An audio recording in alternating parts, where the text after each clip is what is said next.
Hey guys, it's Ethan from Zimmer Labs. Today's video is on a Graflex.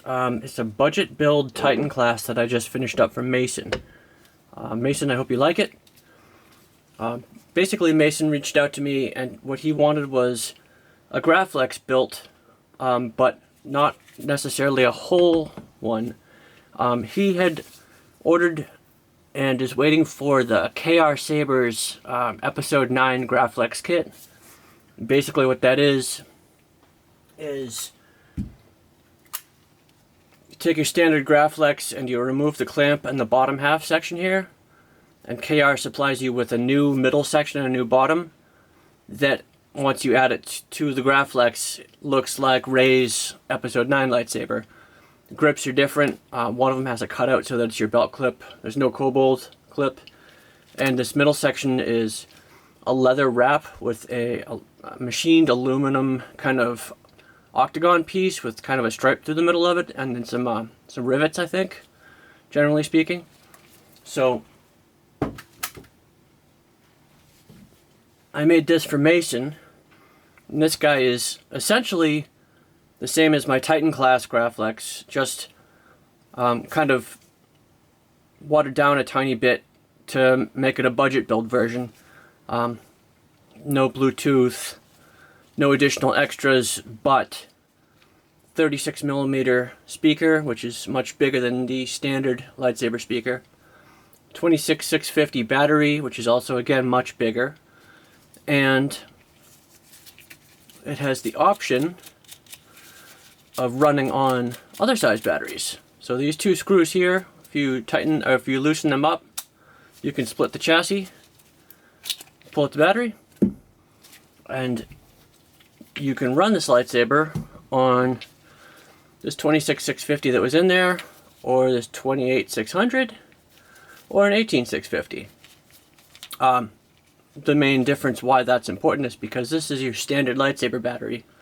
It's a 3000 milliamp hour 15 amp battery, whereas this guy is a 6800 milliamp hour 30 amp battery. So more than double the capacity and more than double, or at least double, the current capabilities, which is nice. This is going to run a whole lot longer than this guy. And this 26650 is nice. It's about kind of halfway in between. This is rated at 5200 milliamp hours, and I think it's also rated at 30 amps. It may be 25 amps, but it's either way, it's got more than enough power to run a Neopixel blade. But you can use any of these batteries with this chassis. You simply rely on this really large spring here to compensate for the distance changing, whether you're using this guy versus this guy. And you can tighten it down more or less depending on how much you need to. And then if you're using an 18650, you would just need an adapter to go around it so the width is correct. But it's nice because in a pinch, you can run this lightsaber on basically whatever battery you have handy. So if your battery is burnt out, or you used the battery up, it's got no charge, and you need to have your lightsaber right then and you don't have time to charge it, if you have an 18650 kicking around or a 2170, you can use it.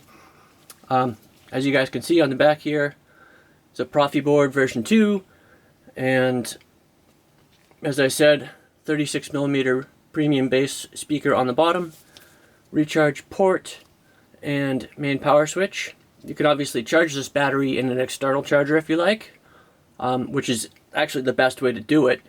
External chargers are always the best way to go, but if you don't have one, or if you don't have one handy, you can just charge it directly in the lightsaber. This is just a spacer section essentially that allows the chassis to be modular and split to let the battery be removed or to use different size batteries. Blade holder up here with the main power and auxiliary buttons under some nice brass wire covers. These, Mason, I just threw these in because I had them and they matched up for this blade holder, and I really had no use other than to go with this blade holder, so I thought you'd probably enjoy them. I think these are actually my personal favorite wire channel covers. They're just really nice looking.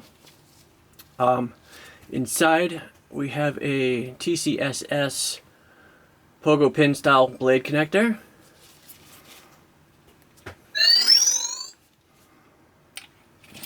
We'll just fire it up real quick.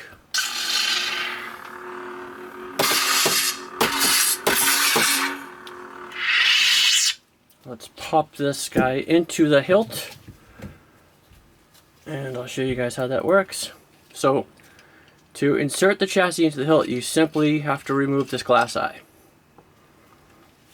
Then you match up this hole in the blade holder with the glass eye section here. Slide it up. You have to do a little wiggling when you get near the top so that it goes all the way because it's tight. But that's okay, you want it to be tight. And it's also, you have to be sure that you're not out of whack because then you're going to get stuck on the auxiliary button.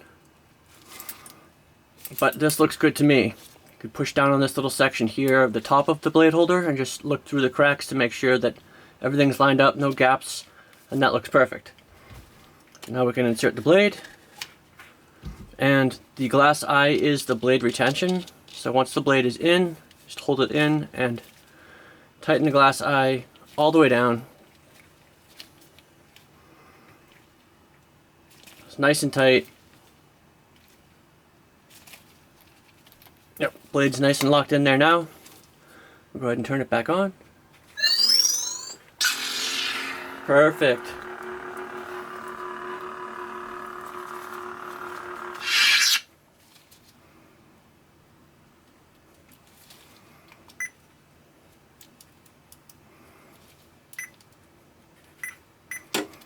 The auxiliary button is slightly slightly out of alignment, or it needs to be maybe lubed up a tiny bit. These are always tricky because they're just metal sliding on metal, so they don't always have the best slide. So I'm gonna make sure this is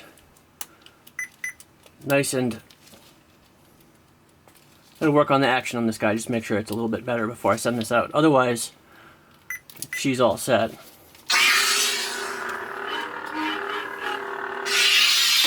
Alright, so let's jump back to the beginning. Your first blade is bright blue, obviously.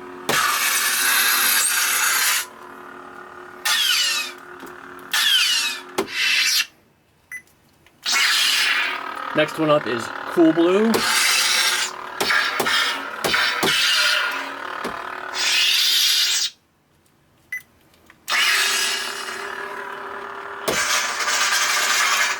This is a deep sky blue.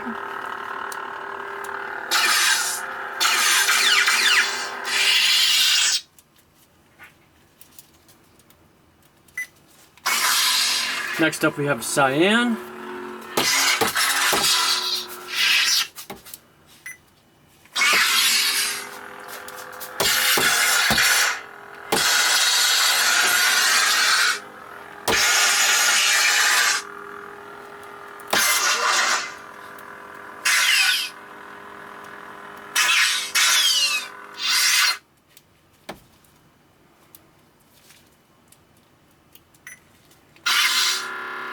This is a nice green. Check the shine through on the glass eye too while we're at it. It's massive. The entirety of the eye is just totally fully lit. You don't get any better than that.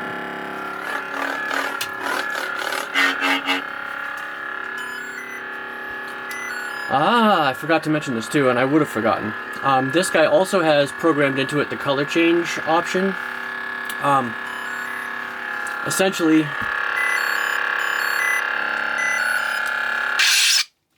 to do it, you have to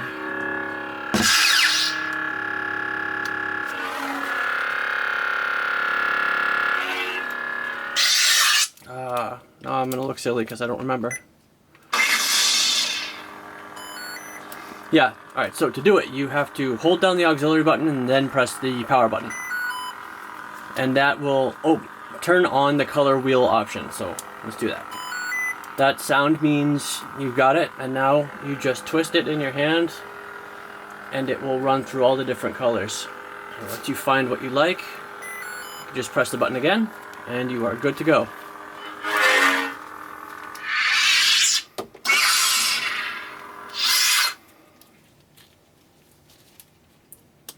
Let's see, where were we? Yeah, green after green. This is a pulsing cyan. Let's do the color wheel on this guy.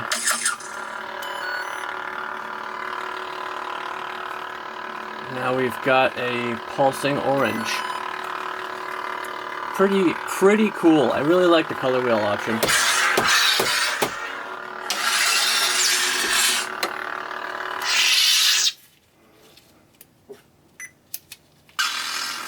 Next up is bright yellow with blue flash on flash. Excuse me, doing a video over here.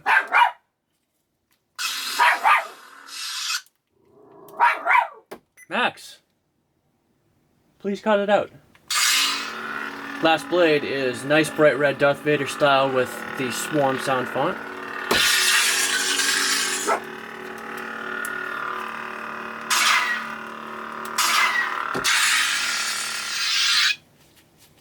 I think the next one up is Fireblade.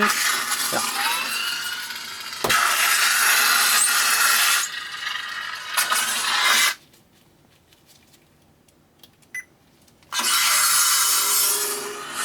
Next up is a Turbine Blade that goes yellow to white to blue.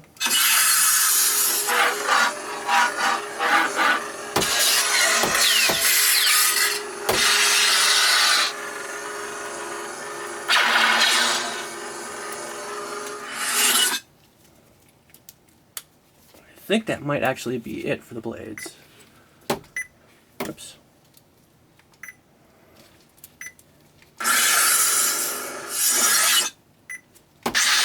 So, electricity blade next.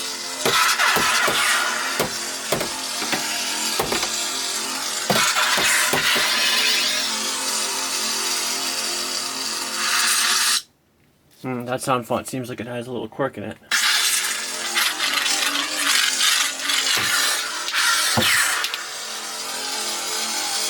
Yeah, the blade retraction sound, I think it's missing one because half the time it's not giving it. So I'll check that out before I say she's finished too.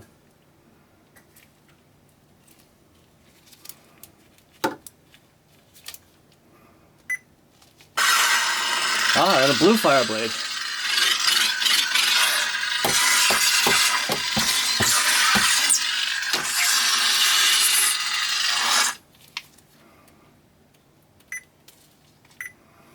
Oh, and yes, there is also the POS blade on here too.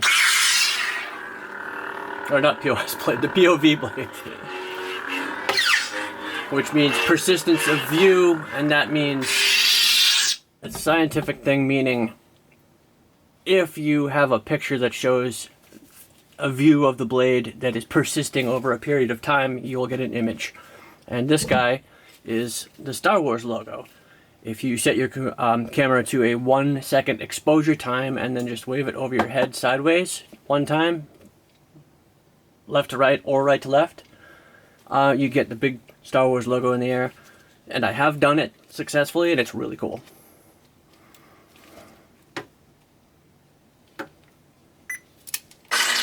And now we're back to the beginning.